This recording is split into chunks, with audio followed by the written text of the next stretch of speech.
the last lecture, you would recall, we discussed two kinds of errors which creep into our observations.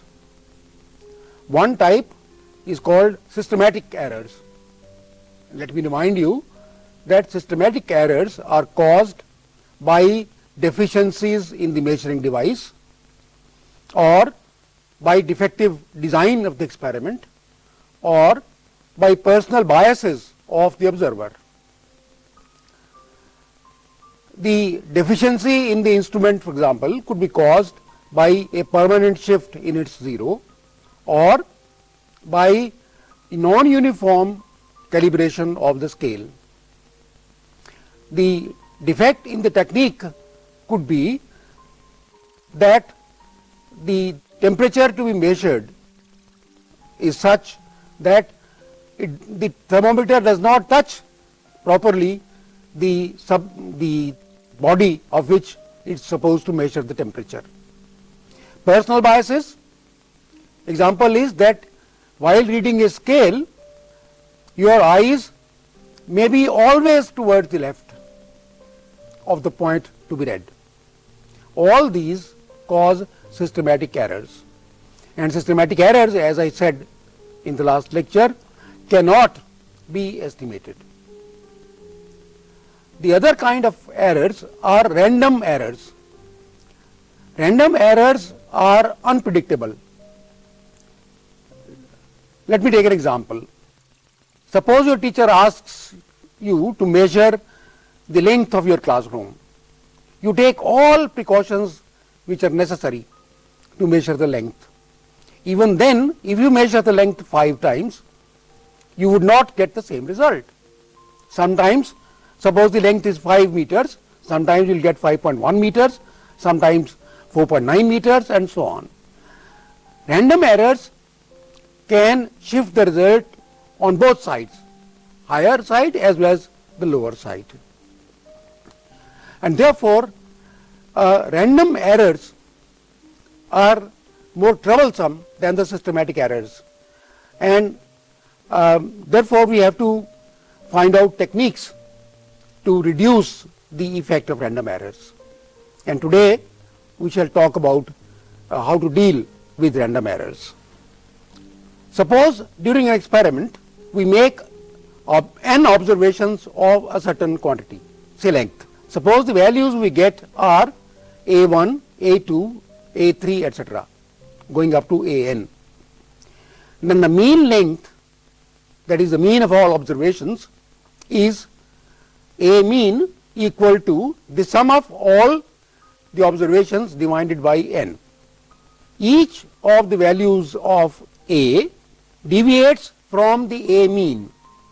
You see, for example, let us say you take mean of 6, 7, 8.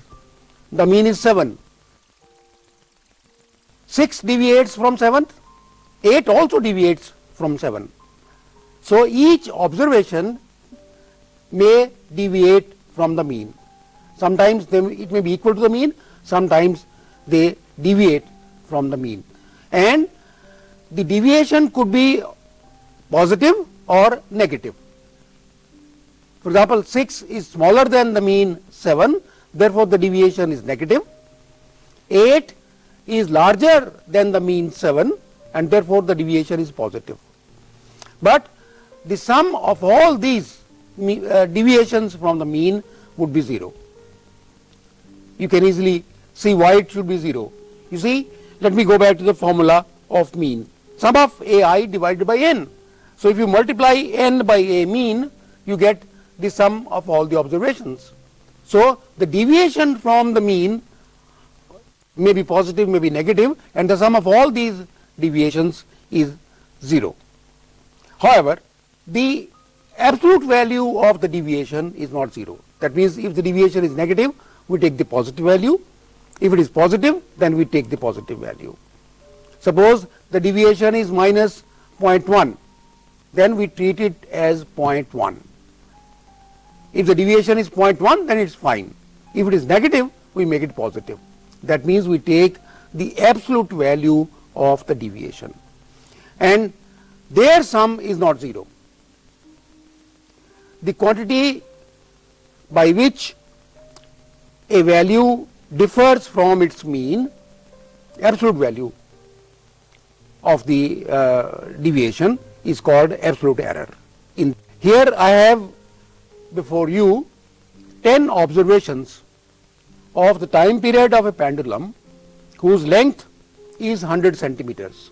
The first column is just the number, the second column is time period in second, the third column is deviation from the mean, and the fourth column is absolute deviation from the mean. That is, in the last column all numbers are positive, in the third column numbers are positive as well as negative. In the first column there is just number, in the second column we have time periods, and at the end we have the mean time period, which is 1.99, and if we sum all the deviations you get 0, as I have been saying. But the sum of the deviations which are absolute, which are all positive, that sum is not 0. In this case that sum is 0.32, and if I take the average of all these deviations, it is 0.03, and this 0.03 is called the absolute error in the mean 1.99.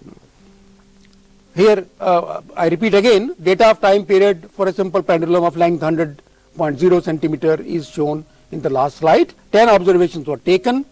The mean time period is equal to 1.99 seconds. Absolute error is 0.03 seconds. The range of time period is 1.99 minus 0.03 to 1.99 plus 0.03.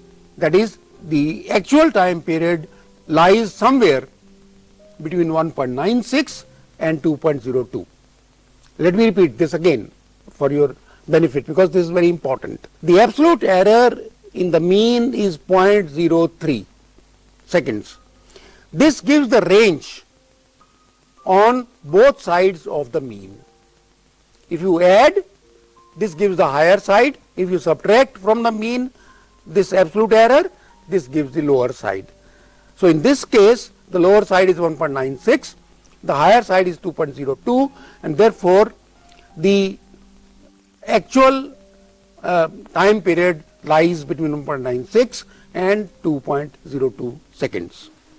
Let me repeat what I have been saying for your benefit with the help of this slide. The sum of the absolute values of delta AI is not 0. We can therefore find their mean, and delta A mean is equal to the sum of all delta AI divided by n. Remember, we take absolute values of delta AI, which are all positive. Now what is the implication of this? The implication is that the actual value of A will lie in the range A mean plus minus delta A mean. So delta A mean determines the range around which A mean within which the actual value lies. For example, if A mean has a value 7 and delta A mean has the value 0.5, then the actual value of A will lie between 6.5 and 7.5. So this determines the range. Delta A mean determines the range within which the actual value would lie. Before I go to the next slide, I would like to point out that in the denominator of delta A mean there is n, and remember, n is the number of observations, and this will play a very important role.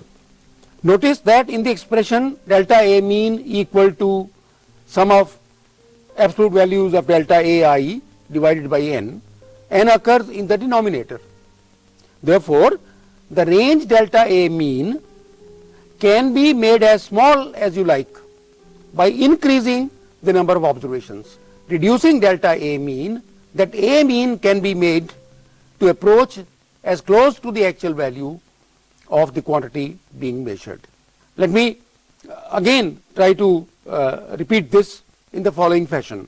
Your teacher has told you to take 10 observations, let us say in the case of a simple pendulum experiment,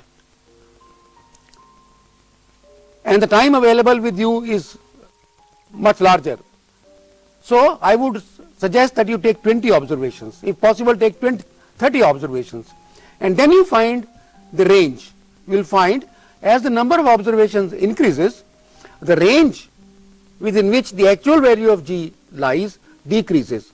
That means you are approaching more and more to the real value of G, to the actual value of G. So, the number of observations for any experiment reduces the error in the experiment. Let me give you another example. Suppose you go from point A to point B by car every day, and suppose the distance is around 9 kilometers. Sometimes the meter on the car will show 10 kilometers, sometimes will show 9 kilometers, sometimes 8 kilometers, and so on.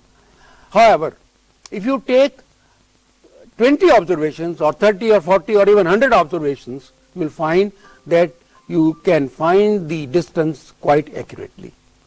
So, the number of observations decide how accurately you can find the result of an experiment. So, instead of absolute error, we can also define relative and percentage error.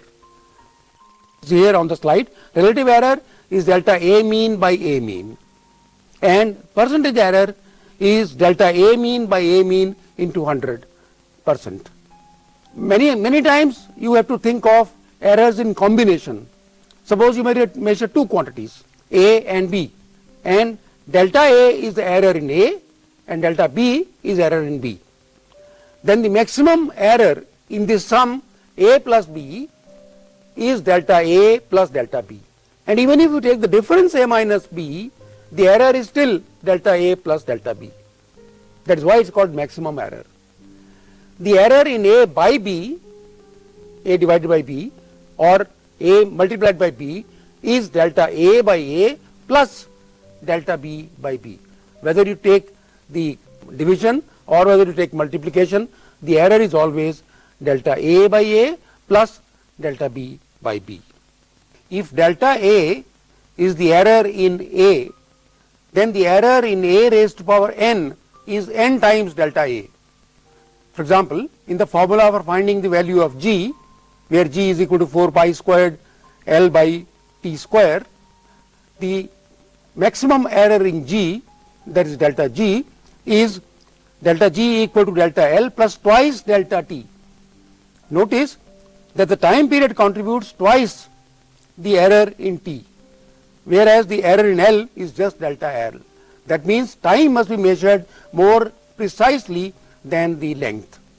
So, to conclude today's lecture, the random errors can be removed as much as you like by increasing the number of observations. Next time we shall take another topic, that of vectors and scalars.